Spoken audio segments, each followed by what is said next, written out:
Hello students. आज हम BA second year का फर्स्ट पेपर का अध्ययन कर रहे हैं। जो ये सामाजिक विचारक के अंतर्गत जो 5वां यूनिट है जीएस घूरे का, उसके अंतर्गत दो टॉपिक हैं। पहला था जाति, वर्ग और व्यवसाय, और आज हम दूसरे टॉपिक का अध्ययन करेंगे सामाजिक तनाव। तो सबसे पहले हम अध्ययन करेंगे सामाजिक तनाव का अर्थ और परिभाषा क्या है।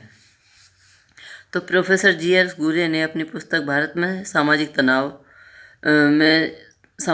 का अर्थ, कारण, प्रकार, सामाजिक तनावों को दूर करने के उपायों का विस्तृत उल्लेख किया है।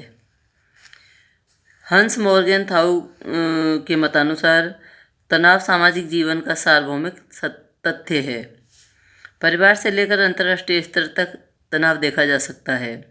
तनाव संघर्ष का सूचक एवं परिणाम दोनों ही है।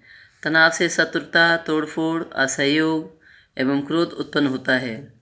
संघर्ष की अवधारणा तनाव से जुड़ी हुई है। संघर्ष एवं तनाव की स्थिति को समाप्त करने का जो कार्य है वो एकीकरण के द्वारा होता है। सामाजिक तनाव कई कारणों से हमारे समाज में पैदा होता है।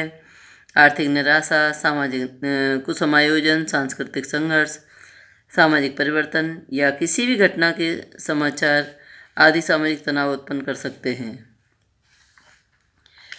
सामाजिक तनाव का अर्थ जो है प्रमुखतः तनाव शब्द शरीर रचना शास्त्र एवं शारीरिक मनोविज्ञान से लिया गया है। तनाव विशिष्ट इकाइयों व जीवित वस्तुओं की विशेषता, क्षमता या लक्षण है। जब शरीर के विभिन्न अंग या नाड़ी संस्थान कार्य करना प्रारंभ करते हैं तो उनमें तनाव उत्पन्न होता है। संपूर्ण अवयव का संतुलन बिगड़ जाता है और शरीर पुनः संतुलन चाहता है। शरीर में तनाव पैदा करने के लिए दो इच्छाओं, भोजन एवं यौन संतुष्टि को उत्तरदायी माना गया है। अन्य सभी इच्छाओं में से यौन इच्छा तनाव पैदा करने में सबसे ज़्यादा महत्वपूर्ण मानी गई है। फ्रायड और अन्य जो मनोवैज्ञानिक हैं वो यौन तनाव को व्यक्तित्व के विघटन का प्रमुख कारण मानते हैं। तनाव का अर्थ है बेचैनी, अशांति या चिंता की स्थिति। तनाव की स्थिति में व्यक्ति अशांत, बेचैन तथा चिंतित रहता है। तनाव को चैपलिन ने परिभाषित करते हुए बताया है कि तनाव का तात्पर्य चिंता, अशांति, बेचैनी की स्थिति से है जिसमें पेशीय तनाव के भाव चिन्हित होते हैं। इसके बाद हमने जो है कुर्टलेबिन, जो मैंने पहले नंबर पे लिखा है, कुर्टलेबिन के अनुसार तनाव की परिभाषा है कि कोई भी संघर्ष तनाव पैदा कर सकता है जो बेचैनी एवं असंतुलित व्यवहार पैदा करता है और किसी भी एक या दूसरी दिशा में अधिक जोर देता है। लेविन के अनुसार तनाव वह स्थिति है जिसमें मानव अपना संतुलन खो देता है। तनाव की स्थिति में मनुष्य परेशानी महसूस करता है तथा उसके व्यवहार में असंतुलन आ जाता है। यह तनाव संघर्ष के कारण पैदा होता है। दूसरे समाजशास्त्री हैं रेवर। उनके अनुसार जो है तनाव की परिभाषा इस प्रकार है कि सामाजिक तनाव का तात्पर्य समूह के सदस्यों के बीच तनावपूर्ण पारस्परिक संबंधों से है जिनकी विशेषताएं प्रतिरोध तथा सहयोग का अभाव है। इसके बाद जो है तीसरी परिभाषा मैं आपको बता रही हूँ वह है फेयरचाइल्ड के अनुसार। फेयरचाइल्ड ने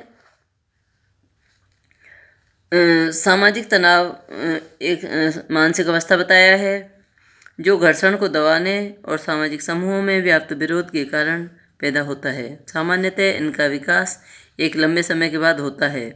आंशिक रूप से यह हित समूह के दबाव, आंशिक रूप से पारस्परिक अज्ञानता और विभिन्न परंपराओं, आंशिक रूप से अक्षम नेताओं की चालाकी एवं अज्ञानता, आंशिक रूप से पर्यावरण की शक्तियों जैसे विपरीत जलवायु या भूमि संरचना या कम स्रोतों जो कि मानव के नियंत्रण से परे होते हैं उसके कारण उत्पन्न होता है। इस प्रकार फेयरचाइल्ड ने सामाजिक तनाव को समूह तनाव के रूप में प्रकट किया है। इसके बाद हम अध्ययन करेंगे कि सामाजिक तनाव के प्रकार क्या क्या हैं, जिसको मैंने निम्न बिंदुओं में जो है आपके सामने स्पष्ट किया है। प्रथम है सामाजिक तनाव, दूसरा है पहला जो है सामाजिक तनाव जातीय संघर्ष के संदर्भ में बताया है, और दूसरा सामाजिक तनाव बताया है वो है वर्ग संघर्ष के संदर्भ में। अब इसके बाद जो है वर्ग तनाव के रूप में जो बताया है उसके अंतर्गत कुछ निम्न बिंदु हैं। प्रथम है गांवों में सामाजिक तनाव, दूसरा है नगरों में सामाजिक तनाव, तीसरा है सामाजिक एवं धार्मिक तनाव, चौथा है भाषाई तनाव, पांचवा है राजनीतिक तनाव और छठवां है प्रजातीय तनाव। इसके बाद हम अध्ययन करेंगे सामाजिक तनाव के प्रभावों का, कि सामाजिक तनाव के प्रभाव कौन कौन से हैं। तो इनको कुछ समाजशास्त्रियों ने जो है यानी प्रमुख रूप से गुरिया ने दो प्रकार से बताया है। समाज पर नकारात्मक प्रभाव डालते हैं सामाजिक तनाव, और दूसरे प्रकार के सकारात्मक प्रभाव डालते हैं। इसके बाद जो है हम अध्ययन करेंगे सामाजिक तनाव के कारणों का। जो सामाजिक तनाव के कारण हैं वो कुछ प्रमुख बिंदुओं के अंतर्गत निम्नलिखित हैं। पहला है मनोवैज्ञानिक कारक। इसके अंतर्गत कुछ उपबिंदु दिए गए हैं। मनोवैज्ञानिक कारक के अंतर्गत पहला है ध्वंसात्मक प्रवृत्ति। ध्वंसात्मक प्रवृत्ति में जीवन मूल प्रवृत्ति और मृत्यु मूल प्रवृत्ति, दो प्रकार की प्रवृत्तियाँ ध्वंसात्मक प्रवृत्ति के अंतर्गत पाई जाती हैं। मनोवैज्ञानिक कारक के अंतर्गत दूसरा उपबिंदु है निराशा या कुंठा।